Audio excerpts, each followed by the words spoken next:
क्या करें, पागल दिल मानता नहीं है। सब लोग जान जाते हैं, हमारी तरफ देखते हैं बार बार। प्यार किया तो डरना क्या।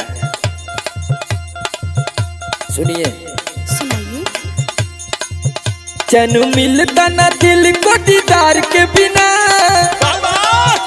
दिल भी धड़कता है आपके नाम से। चैन मिलता ना दिल को दीदार के बिना, दीदार के बिना जीना मुश्किल है।